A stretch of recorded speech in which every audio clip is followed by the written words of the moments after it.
Yummy. Hello guys, this is Wilmas Kitchen. Today ay magluluto po tayo ng chicken hearts and liver. Gisa-gisa lang po natin ang ating ginger and garlic. Ayan guys, mabango pag may ginger. At dagdag lasa na rin. Then we will add our onions.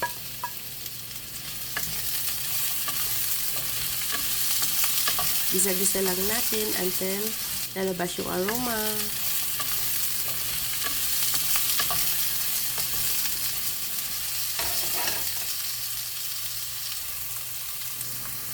Then, ilalagay po natin ang ating chicken hearts. Uunahin muna natin yung chicken hearts guys kasi medyo mas matagal siyang maluto kaysa liver. Yan. Siguro niluluto ko to ng mga 2 minutes lang. Yung chicken liver. Tapos, we will add apple cider vinegar.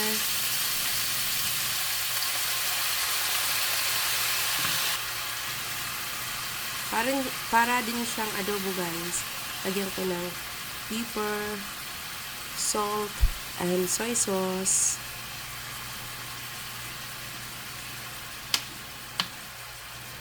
Mag-add na rin tayo ng bay leaves or dahon ng laurel para mas mabango siya at malasa.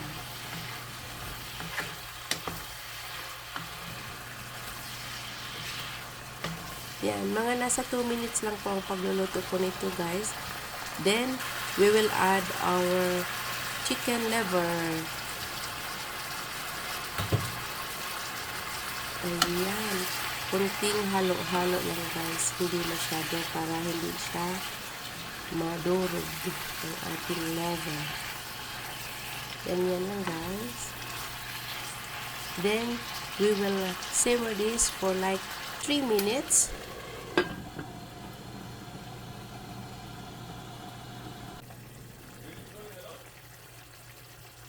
After 3 minutes, lalagyan natin ng oyster sauce.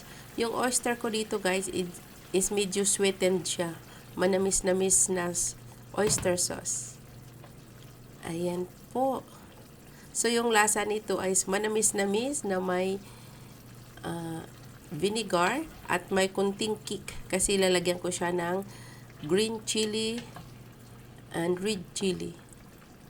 Yan, tapos na po guys. Ganyan lang po kasimple ang ating recipe for today. Pero ang sarap niya guys, promise.